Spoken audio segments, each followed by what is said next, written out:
things like that. I'm very excited. So here we go. Welcome everyone to the All In on Real Estate. I'm your host, Aaron Goins. I started this meetup because when I was in the military, no one in my circles talked about real estate. A lot of times we talk about what we call thrift savings plan, debt, other financial things, and nobody wants to, nobody really wanted to get into real estate. So I want to start a meetup to teach people the benefits of real estate and then for them to build wealth for them and their families. I just want to say this is the first time I'm saying this. This meetup is a proud affiliate of the GOB network. But I'm really excited for our guest speaker. A couple months ago, actually me and her talked for the first time, and she really blew me away with her passion, her story and things like that. So I invited her, and I'm so happy for her to be a guest speaker on this meetup. Matter of fact, this whole month is all women guest speakers. So Kimberly Sharpe, welcome to All In on Real Estate Meetup. Hey. How you doing? Doing okay. Doing all right. So, all right. Okay. So, please share with everybody your backstory and why you got into real estate, and then also what you're doing now. All right. I'll keep it really short and to the point. I have no business background. I have an art background. I wanted to make video games. I really like video games. And they mean a lot to me. So I pretty much got a job making 3D models. So essentially, like, this was back in 2012. So I got a job doing that. It was a contract job and it was fun, but it just got to a point where I was like, this can't, it's like when you're at the computer so long and you're just doing the same thing over and over and over, it's kind of like, I wonder, is this really just how it's going to be? Just kind of like existing at a desk the whole time.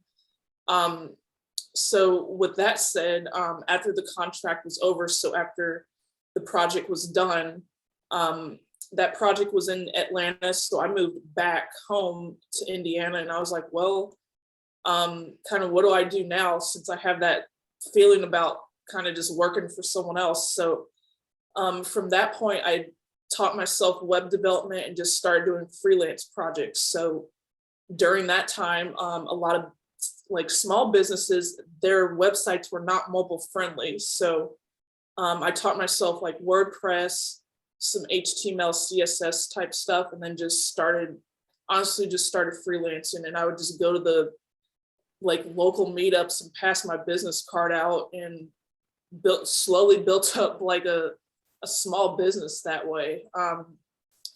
Then from there, it's kind of like, what, this is going pretty good, but what else is there? So I'm going to say like around 2017, like I had some money saved up and I started trading. So I learned how to trade ES futures. And again, there was just a local meetup I went to. And during that time, I learned about crypto and Bitcoin. And for the most part, I guess to make a long story short, like I got some money out of it. I was able to be successful at it. I did lose money, but overall, I made more than what I lost. And through meeting other traders, they were just like, hey, we also invest in real estate. And I knew zero about that. I just had no conception of it. And honestly, through that, I just started kind of like reading up a little bit, but still didn't have any real knowledge of what it was. So my mom, she was an accountant for a small family-owned real estate company. And she was like, well, I think they might need some help. Are you kind of interested, like part-time? They need a computer person. And I was like, sure, I'll see where I can help out. And it took me a while to actually start with them, but they finally were like, okay, fine, maybe we'll have her come in. And again, I had no real estate experience.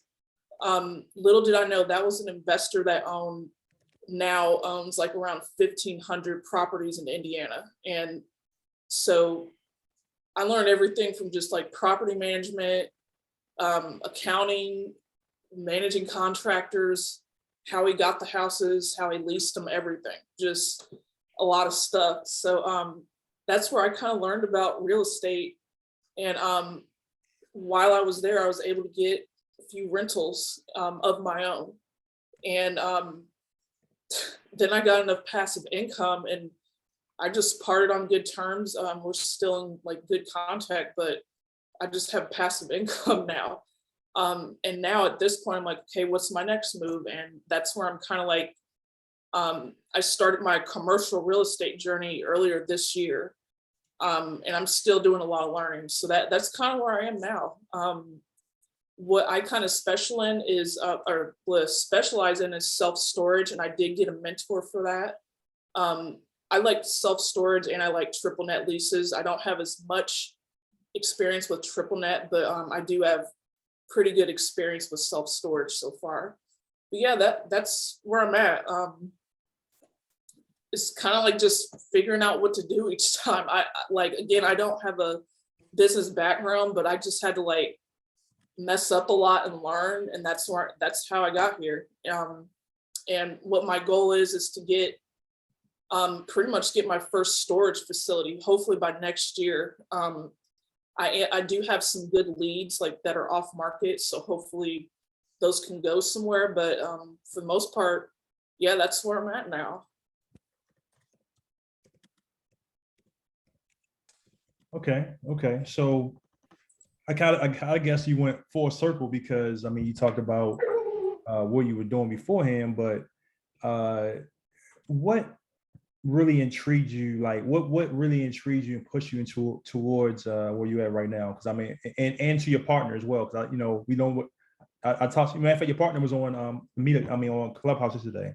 So what attracted you to your partner, and what have you guys done so far? Okay. Originally we were both residential, and we essentially met when we were both still doing residential. And we just saw that, again, real estate in general right now is super, super popular. It's kind of like a seller's market. So we were just like, okay, do we want to do residential flipping? Do we want to do, it's kind of like, what do we really want to do here? And through researching, we're like, okay, it makes more sense to go towards commercial. It's kind of just a little bit better to deal with people who want to go into more commercial. We ran into a lot of like kind of issues with just residential, like shady wholesalers, and we just didn't kind of care for that. But yeah, we want to stick with like commercial. But I would say we just had a shared vision of what we wanted to do, and we're just like, hey, want to do commercial and self-storage and triple net. And we started consistently learning more about that as we kept going. But what we've done, we've got a really good system for getting off-market leads, not from brokers. So, we did go to a programmer and have a specific script made for us, like to get a lot of data really fast. So we really drilled down like who was way more likely to be willing to talk to us and be a potential seller. We haven't gotten any deals through brokers. We've self-generated a lot of leads for extremely low cost. And that's what I'm excited about. Okay, so could you talk more about triple net lease, and why you started with that, and where you're going at with that? Well, I really like that because there's no landlord responsibilities, and essentially you don't have to do anything. So the tenant will pay for the property taxes, rent, maintenance, any expenses, and really you don't have to deal with anything. And when you have single family rentals, you do deal with stuff. Even with self-storage, you deal with stuff. But if it's truly like a triple net asset, you don't have that many responsibilities, and it's a lot less potential drama. That's why, ultimately that's the way to go, in my opinion. Okay, so how long you guys been doing triple net lease? And do you see like do you see guys not going out of it, or keep on pushing it because you like it so much? Is that something that you continue to do? Yes. We started with a certain approach when we got started. We went through a lot of brokers, and we targeted specific types. So this is like your dollar stores, DaVita Dialysis, Walgreens, CVS. But what we quickly found, there's a lot of competition with that. Our competition are other family offices and REITs, and it's a little difficult to compete with that when you're new and don't have a track record. So it's a little bit of a challenge with that. But what we have found and what we're exploring more into are sale leasebacks. So these could essentially be like existing businesses, and maybe they want to expand, or let's say get a new location or scale up. It would be a lot more cost efficient and cheaper for them to actually just lease instead of actually owning the real estate. So that is something, we don't have a complete fleshed out plan for that, but going into next year, we do want to focus more on sale leasebacks and getting really good at that part, because I think there's a lot of opportunity with that. So what kind of companies are you looking at, or are leasing it from you guys? Right now we're going to target, we were looking at laundromats. The other asset classes like boat and RV storage as well. We're just going to see like what we can do in that area. Okay. Potentially car washes as well, because we also have a lot of other investors who are interested in that type of asset too. Yeah, so just looking at the landscape of how our society has, we're living now in a society that a lot of retail is going digital and things like that. Is this the triple net leasing that you guys doing? Is it hard? Is it a little bit more competitive, or is it doesn't really matter because people still need to rent out space because people need to go places? So is that kind of the experience you guys have? Which one is it? Yeah, one of the biggest things is any kind of storage center.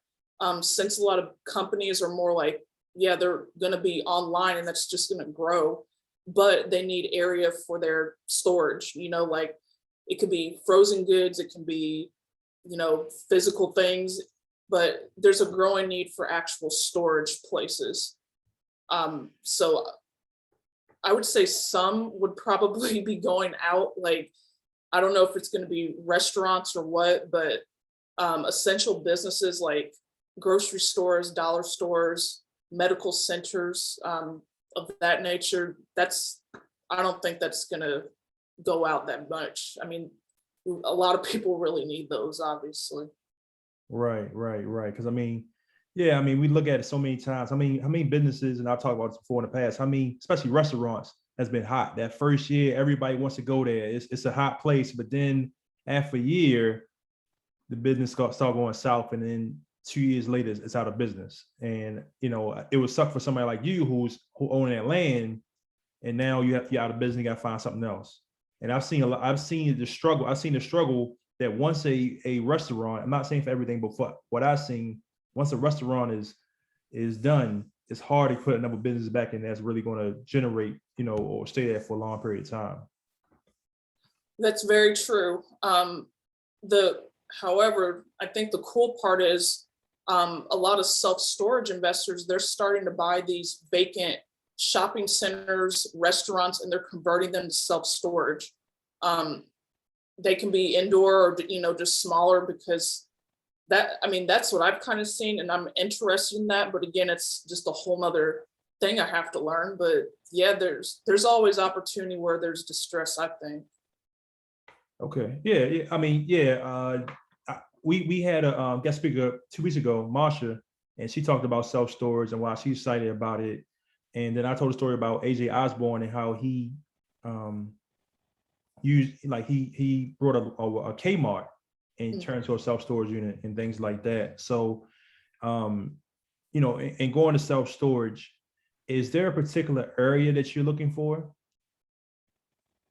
I prefer the Midwest, but I'm based in Midwest.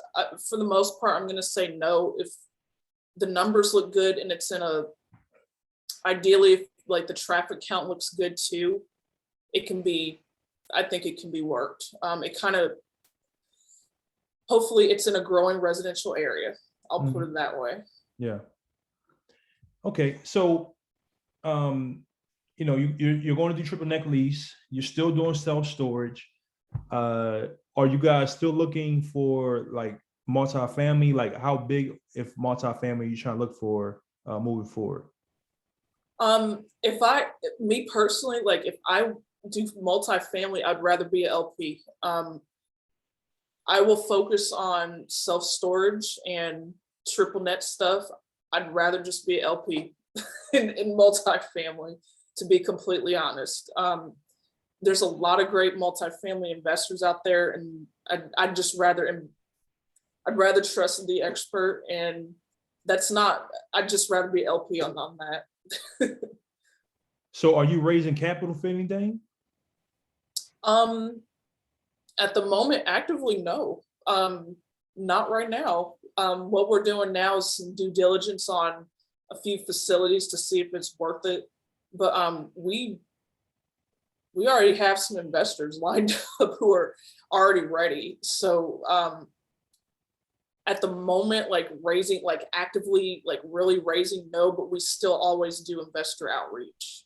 Right. All right. So I'm gonna answer like two more questions. I'm open up to attendees to ask. So raising capital, how did you find your investors? And you know, how do you foster relationships so that, you know, when you have a deal in place that you're still nourishing the relationships?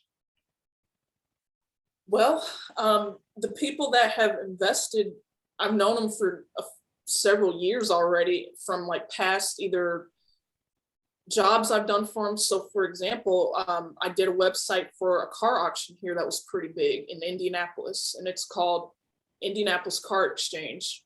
And I know the owners and just a lot of the people there, and a lot of them are investors that are interested, and they're from the car industry, and they're honestly too busy. They have their own business they're running, and they know my work ethic, and they know me as a person personally, and I just keep them in the loop with everything. And lately I have been reading like about marketing and then just building connections, and like ideally, it takes 8 touches to really become someone's friend, I guess. But for the most part, I just text them every week and say, hey, how are you doing? Hey, keep your head up. Let's, have a great day ahead.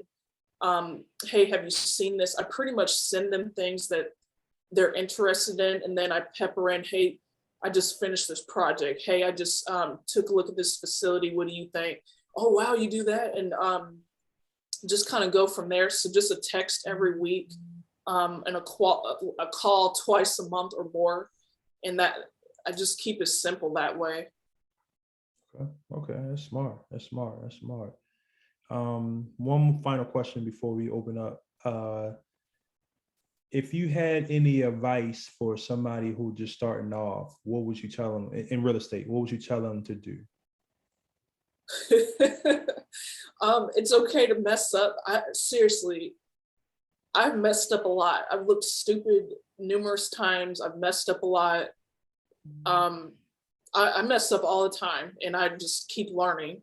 But I think the biggest thing is like just narrow down what you want to do, because for me, I just had shiny object syndrome really, really bad in the beginning, and I was doing pretty much everything and getting nowhere. And I had to really just narrow down what I wanted to do and be like, look, I don't even want to do, like, that sounds cool, but I don't want to do it. It just really drilling down to that one thing that is important to you.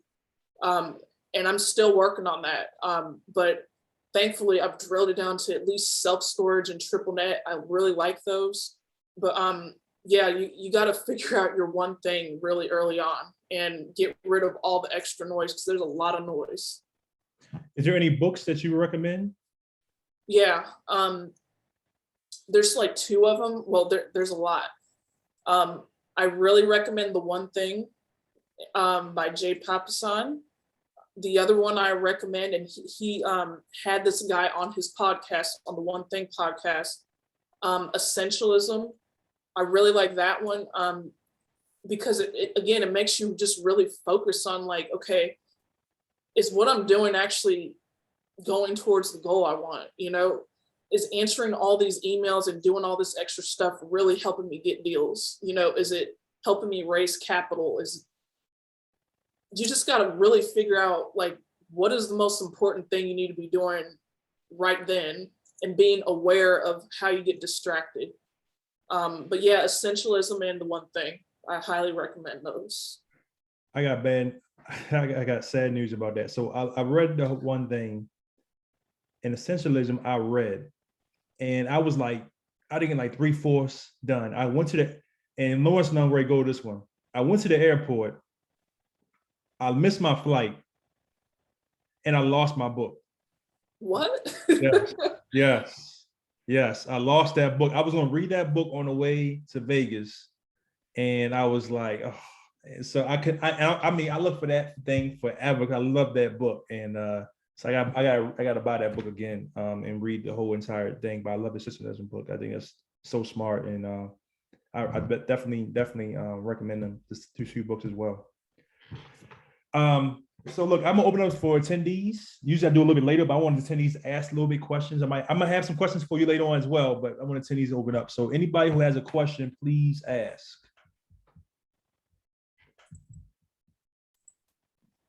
Thank you, Kimberly, for the presentation.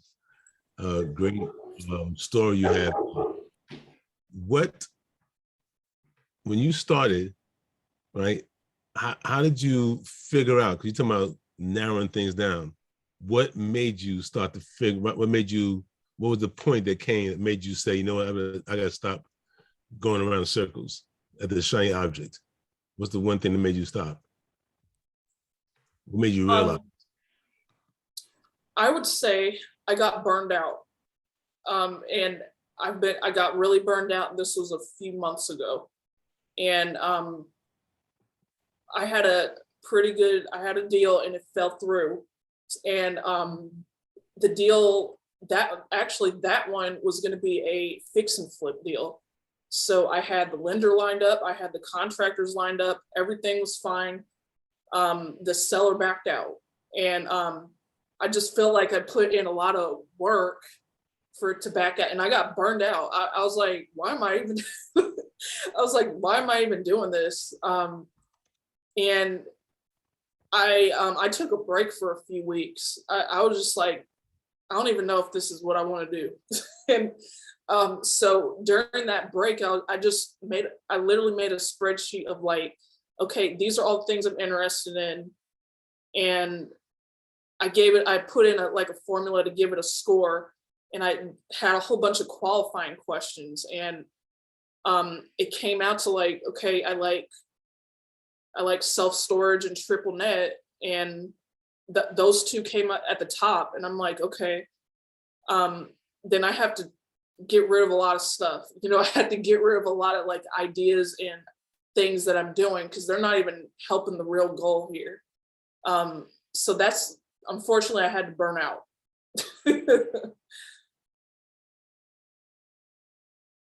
Thank you.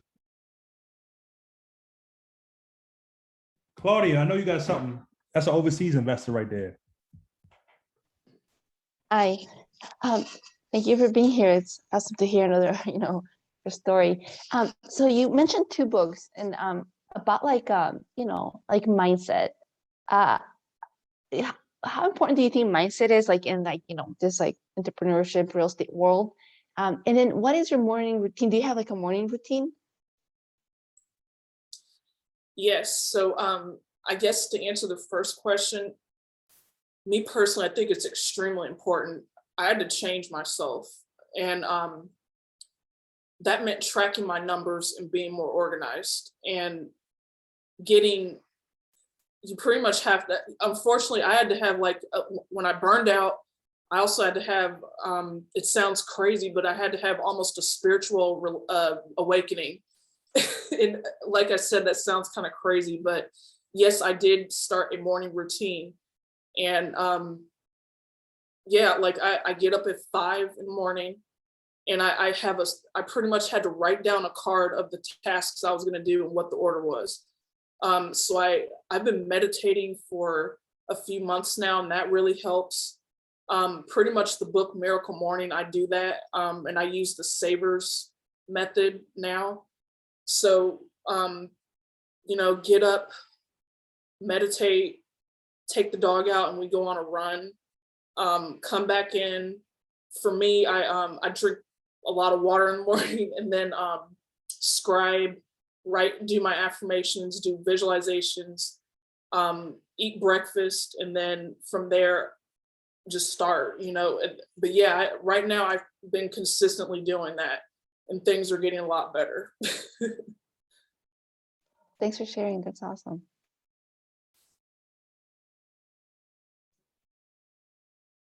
I got another question. Please. You just said the word that is like haunting me right now, right? It's been haunting me, and I'm working on to throw the boogeyman, the ghost out the door. You said organized, right? Now, when you say organized, you talk about organizing your thoughts or organizing your business? Both. There is another good podcast I listen to. It's called Think Like a CEO, and it's by Gary Keller, the founder of Keller Williams. And again, I guess the funny part is he just pretty much emphasized what's going on inside manifests itself outside. So if inside, it's kind of like, all right, if you're unorganized at home and messy or whatever, you're not just going to magically go to work and be organized. That it just doesn't work like that, So it's like you have to keep working on yourself, so your business is like a outward representation of your inner self. So if I want to be successful with investing and business, because again, I don't have a business background, I have to keep working on myself. I have to track my numbers. I have to know how to like get over my fears. Like if I'm, for whatever reason, I'm scared of calling somebody, which is, that was a real thing. I was like, oh, should I call this seller? What should I say? But it's like, okay, well, you have to acknowledge what you're feeling, write it down, and be like, okay, what am I going to do about it? So why am I afraid to call this seller? And then it's like, okay, I don't know what to say. All right, I need to get a script, and I need to practice the script. If you drill down what's going on, it just helps you figure out what's really going on a little better. Drop some nuggets right there, Lawrence. Thank you. Edmund, you got anything? Yeah, Kim, I'm glad that you mentioned your daily routine is hydrating, and I've mentioned this before, and I picked it up from the military, and a lot of people kind of mock me for it. It's like, why is like hydrating? And people don't realize, and I read this in numerous different books, that staying hydrated, because your brain is suspended in water. If you're dehydrated, your brain is not working at primal capacity. So staying hydrated is one of the keys to peak performance. I'm glad that you mentioned that. I guess my question for you is, what would you say your biggest bottleneck is right now in your, for you? Like if it would help you, or what's your biggest challenge that you're facing right now? Well, I want to get more consistent with my numbers and tracking. I'm doing it now, and I'm surprised I'm even doing this good now, but it's kind of like just pushing myself to that next level. Okay, I only made this many calls last year or this week or whatever. I want to get really, really consistent with numbers and output. So it's like, all right, am I calling this many sellers? Am I putting in this many offers? Okay, if I talk to someone, am I sending them a letter? Am I automatically putting them into the follow-up campaign, it's kind of like I'm working on I'm working on becoming more robotic and then seeing where I can automate things. But also myself, I have to make sure I time block and do the right thing, you know, and make sure it gets done. So again, kind of come from the more expressive, messier artist side. So it's been a challenge. It has been a challenge. It's not a natural thing for me.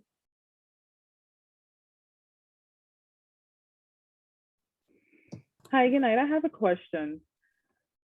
So, I think I heard Aaron mention that you work along with a partner. At what point did you realize that you needed a partner? Very early on. I got involved in, so I did pay for mentorships to learn, you know, the correct way how to do real estate. And I was doing some deals on my own, and but I felt I honestly I felt isolated, and I'm like, I can't do this by myself. I don't want to do everything. Because I honestly I went into it thinking I could, and I just, it was too much, and I'm like, I can't do this. I literally can't. I can't handle all this. So the thing I'm kind of good at is talking to people, and I do like sales. I'm not going to say I'm the best salesperson, but I do enjoy sales.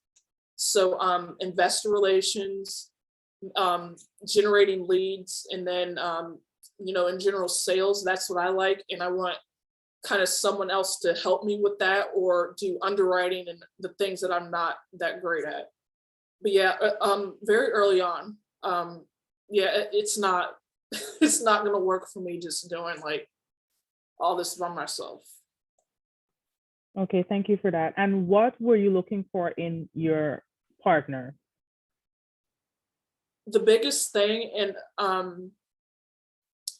the biggest thing is just a shared vision. I started off with residential real estate, and that's what I knew at the time. Like, that's all I knew. And I was like, I like the idea of commercial, and but most of our network and everything was residential. Like, we didn't know any commercial real estate people, like no apartment building investors or anything. And just, I guess, finding someone who shares your vision, so you can both go in the right direction. Thank you. You're welcome. What's up, Shamil? Hi, Aaron. Let's see. All right, TJ back. TJ, you got anything to ask?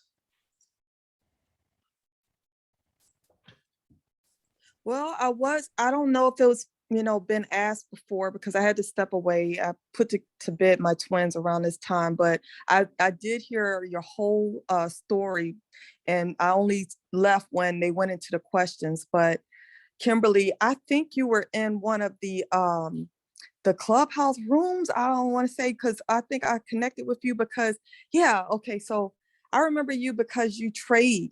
I think that was why I connected with you, because you trade, and I told you I, tried my hand at trading for a while, and I just was really bad at it.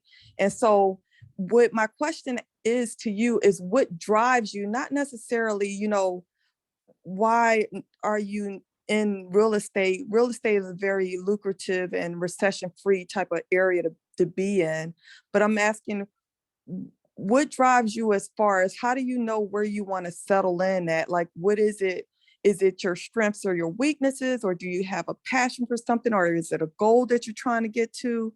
What's driving? Because you are, to me, a Jackie of all trades, somebody who dibbles and dabbles in a lot of things that women don't dibble and dabble in. So I just want to know, what drives you. I do admire you, by the way. Oh, thanks. What drives me? I just like learning. I like learning, and I like challenges. And I blame video games. I know that's kind of weird, but and the reason I keep bringing that up is because I'm an only child. We grew up next to a family that had 3 boys, so they were more like siblings. and we were all playing video games together. And that's how I gained it sounds crazy, that's how I kind of gained my confidence and stood out, because they were considered like, you know, pretty good, and I learned from them, and we all had fun, and I like just getting together.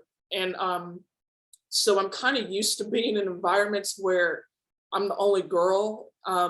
Like with game design too, there was barely, at the time, there wasn't a lot of ladies in there. And then even with trading, the meetup I went to in person, if you can imagine, like I was the youngest in there, I was the only lady, and I was the darkest person in there, if that makes any sense. So, but they were very nice, and they taught me how to trade and told me their strategies and how they do things. And I met a lot of high-end people in there. I met a guy in there that owns several coffee plantations in some, I don't know where, but I think it was somewhere in South America.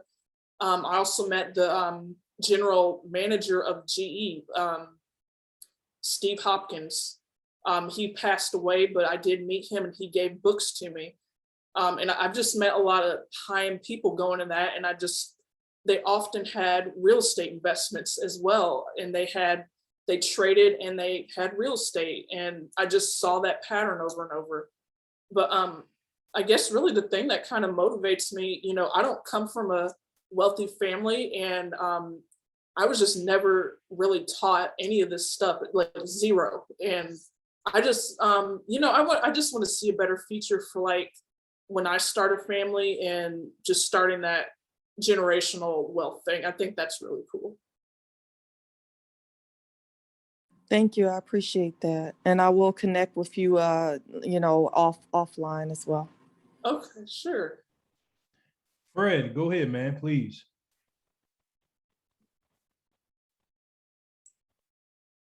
Fred? Okay, sorry about that. All right. Well, thanks for sharing your story and kind of your background. It was definitely interesting, and it helps as we're kind of going down the same or a parallel path. One question. So when you put together your pro and con list in terms of which way you were going to focus, what was on that list? I know triple net and triple net, and what was the other one? Self-storage. Self-storage. I know those are key, but I'm just wondering what went on that list that said that these are the ones that you most enjoy. Sure. Well, let me see if I can pull it up. But I guess to the first column, it pretty much had every real estate path you can go almost. So it was like, okay, am I going to be a house flipper? Am I going to be a wholesaler? Am I just going to be a real estate agent? Am I going to focus on residential buy and holds? Like I pretty much listed out every kind of like investor type career path. And because those are like all options you can do. You know, some people want to do Airbnb because that was I thought that was cool. There's just so much cool stuff with real estate. So I listed out all the stuff I was like heard of and was interested in. And then I made a whole bunch of questions that were kind of personal to me. So for me, it was like, okay, is this something I can see myself doing 5 years from now? Is this something I get excited about? Does this involve, can I do this from home? Do I deal with a certain caliber of person with this? Do I already know this? And I just made as many questions as I could. And, you know, and then like the house flipping thing, it's like, that was way down on the list. I'm like, this didn't fit me, but I'm trying to do it. So I just pretty much made a personality and career matrix for myself. And I can probably just share that to you. But it helped me just get focused. And funny enough, the third thing on the list was private lending. So again, if I get into it, I might do private lending, but like I said, what I need to do is focus. I need to like get rid of a lot of stuff out of my head and focus. And for now, it's going to be self-storage and triple net.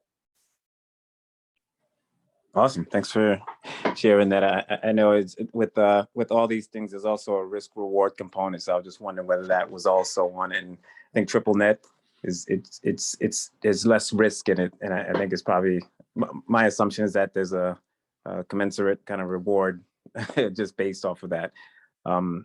But just trying to process what you would have on your list, and kind of, I know other people may have other things, but you could definitely tell something about you just kind of hearing about what you had on your list and what your values are. So that's awesome.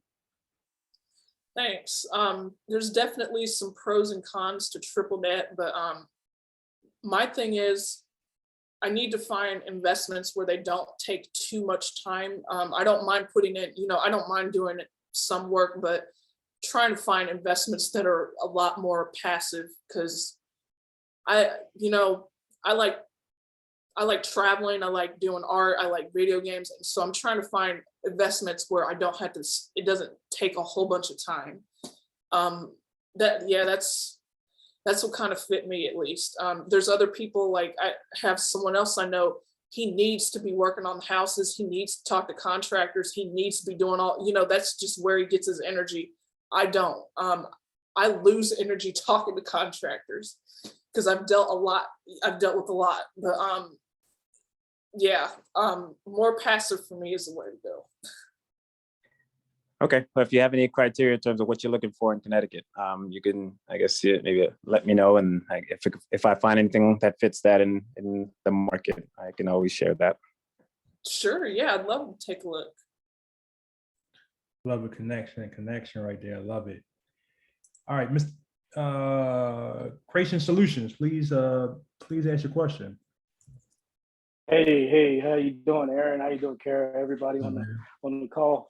I hate to say it, but this is like, I hate to say it because of your struggle, but it's almost refreshing because I went through the same things. I go through the same things, and going through this journey and reaching the stage that you are now is just confirmation of that's what it takes to be successful. So, kudos. I commend you on your very diverse background and getting into being hyper focused.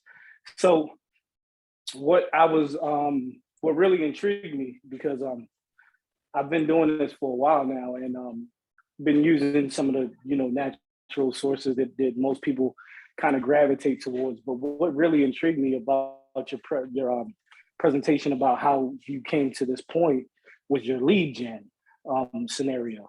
So I've been thinking about something along those lines for a while now. How did you come up to the thought process, like, hey, I'm not going to go with the industry standard, I'm going to take this? Did it come from like your gaming developer side, or like how did that come into play? Oh, so you mean like making the script? I would say yes. The other thing was I already knew, like, coming from residential, as you know, wholesaling is a big thing there. So they taught all these creative ways to get off-market leads. So I tested a few methods that worked in residential and commercial, and they do work. And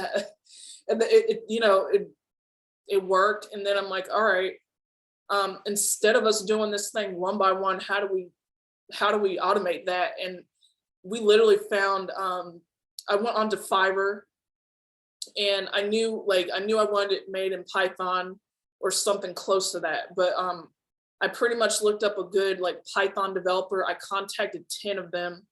I'm gonna say 3 got back to me in a timely manner.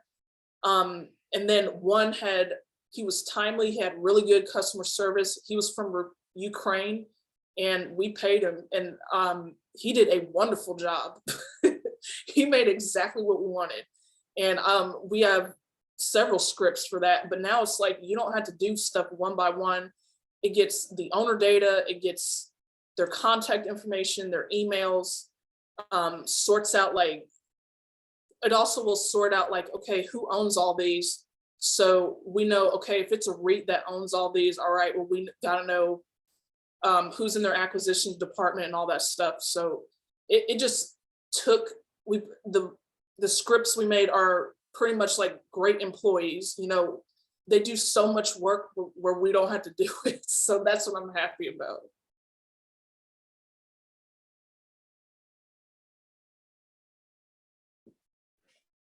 That's pretty cool. That's pretty cool. And like everything that you said kind of like resonates with, you know, my process and what I'm going through with our team. We dwindled down from like 17 down to 5 to get some core members, and most of us came from the single family home, you know, wholesaling and things of that nature. But it's always been my vision. So, you know, bringing everybody together and you know, the daily operations, the systems, that type of stuff. I mean, I played every role from secretary to CEO. So, you know, I definitely commend you for sticking with it. And I come from the mobile home park and the storage storage center space as well. So now we're just kind of like broadening it out because I got connections in the land field.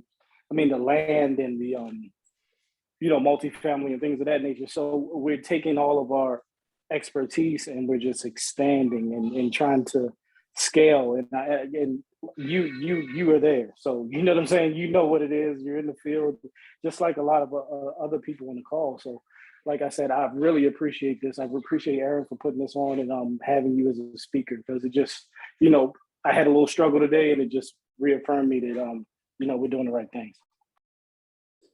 Yeah.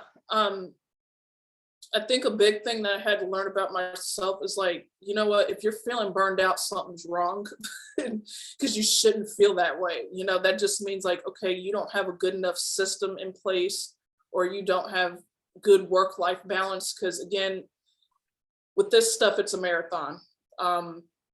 It's a long-term game, and you got to preserve yourself, and that means like operating at your best. So, you know, like it's already been brought up, keeping hydrated. Are you healthy? Are you emotionally healthy too, and spiritually healthy? Because this is it's just important, and you want to be operating at your best, you know? So that's how I see it too. Absolutely, I agree. Thanks so much. One more question. Then I'm gonna reveal my need some help. So any more questions? It's been a great time with Kimberly. Okay, so Kimberly, first of all, thank you so much for pouring into everybody and sharing your story and uplifting people as well. It's been a great time. Thank you so much. And I told you it was going to be fun. I told you it was going to be when I asked you, when we first asked you, you was like, what? Yeah, I just knew that this is going to be how it is. And I'm just happy for you to be a guest speaker, and especially in Women's Month. And speaking of that too, I just booked 4 more women over the next 2 or 3 months. So a lot to share. Esther will be our guest speaker next week. And also TJ will be a guest speaker December 6th. I think Alicia Milton is right after TJ. So we have a great lineup of women, and you heard a great woman today with Kimberly. So thank you so much, Kimberly. Okay, so I need some help. I'm going to stop recording, and I'm gonna show you guys some logos that I got shown, and I want to get a vote of what you guys think is the best ones. What's up, Bud? Bud, if you got a question to ask, please do. I actually don't, man. I'm sorry. I was on the majority that I got a last minute phone call. Otherwise, okay.